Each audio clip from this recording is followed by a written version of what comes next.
Okay, 12,000 kilometre നമ്മുടെ Harry review എത്തിയിട്ടുണ്ട്. ഈ 12,000 കിലോമീറ്റർ ഓടിച്ചപ്പോൾ എനിക്ക് തോന്നിയ 3 നെഗറ്റീവ്സും 3 പോസിറ്റീവ്സും ഷഡേന്ന് പറഞ്ഞ് പറയാം. പേജ് ഫോളോ ചെയ്ത് വെച്ചോ, ഉപകാരപ്പെടും. ഒന്നാമത്തെ കാര്യം, നമ്മുടെ ഹരിക്കൂട്ടിന് അന്യായ കംഫോർട്ടാണ്. എത്ര ദൂരം യാത്ര ചെയ്താലും ക്ഷീണം അകത്തിരിക്കുന്ന ആളും ഓടിക്കുന്ന ആളും അറിയില്ല. എല്ലാവർക്കും ഉള്ള ചോദ്യം EV ലാഭമാണോ അല്ലെന്നല്ലേ. 10,000 കിലോമീറ്റർ ക്രോസ് ചെയ്തപ്പോൾ ഞാൻ ജസ്റ്റ് ചുമ്മാ 15 കിലോമീറ്റർ മൈലേജ് വെച്ച് എൻ്റെ ഗ്ലാൻസ് വെച്ച് ഒന്ന് കമ്പയർ ചെയ്ത് നോക്കി. 72,000 രൂപ ഈ പറഞ്ഞ 15 കിലോമീറ്റർ മൈലേജ് വെച്ച് 10,000 കിലോമീറ്റർ നമ്മൾ റൺ ചെയ്യുമ്പോൾ നമുക്ക് ഫ്യൂവൽ എക്സ്പെൻസ് ആയിട്ട് മാത്രം പോകും. സർവീസിന് മേ ബി ഒരു 6,000 റുപ്പീസ് മേ ബി വരുമായിരിക്കും. EVക്ക് എനിക്ക് ആകെ വന്നേക്കുന്നത് എല്ലാം കൂടെ ഒരു 2,000 അകത്താണ്. 2 സർവീസിലൂടെ, സെക്കൻഡ് സർവീസും കഴിഞ്ഞു, 2 സർവീസിലൂടെ ഇതുവരെ വന്നേക്കുന്നത്. അപ്പോൾ നമ്മൾ 72,000 രൂപ ലാഭിക്കുമ്പോൾ ലാഭമാണോ? അല്ല. നമ്മുടെ ലാഭം മൊത്തം കളയുന്നത് ദടി കാണുന്ന ഗുണുഗുണെന്നിരിക്കുന്ന ടയറാണ്.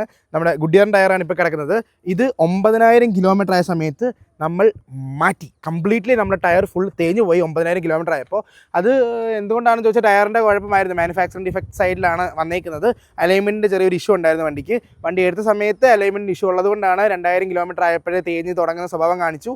1,500 റിപ്പോർട്ട് ചെയ്തു, 4,000 കംപ്ലയിൻറ്റ് രജിസ്റ്ററായി. 9,000 കിലോ ഞാൻ പെട്ടെന്ന് ഓടിയോണ്ടാണ് ഈ കിലോമീറ്റർ മാറി പോയത്. 9,000 കിലോമീറ്ററിൽ അവർ ടയർ റീപ്ലേസ് ചെയ്ത് തന്നിട്ടുണ്ട്.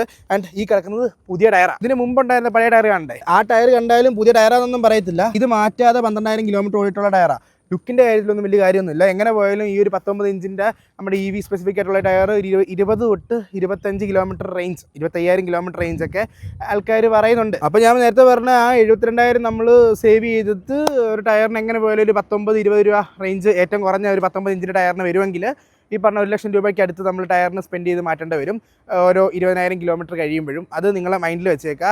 അതുണ്ടെങ്കിൽ മാത്രമേ ഈ പറഞ്ഞ EV ലാഭമാണ് എന്ന് നമുക്ക് കംപ്ലീറ്റ്ലി പറയാൻ പറ്റത്തുള്ളൂ. അല്ലാത്ത പക്ഷം EV ജസ്റ്റ് നമുക്ക് ഫണ്ണ് ആണ് ഓടിക്കാൻ. ഭയങ്കര മറ്റേ അഡ്രിനൽ റഷ് ഒക്കെ തരുന്ന, കിക്ക് തരുന്ന വണ്ടിയാണ്. കാരണം ആക്സലറേഷൻ ടോപ്പ് നോച്ചാണ്, ടയർ ടോപ്പ് ഡൗൺ ആണ്.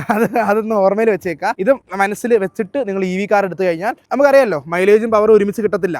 ഓക്കെ, അതുപോലെ കംഫോർട്ടും ഈ പറയുന്ന ബഡ്ജറ്റ് ഫ്രണ്ട്ലി ഒരുമിച്ച് കിട്ടത്തില്ല. അപ്പോൾ എന്തെങ്കിലുമൊക്കെ നമ്മൾ സഫർ ചെയ്താൽ ഹാപ്പി ആയിട്ട് കൊണ്ടു നടക്കാം.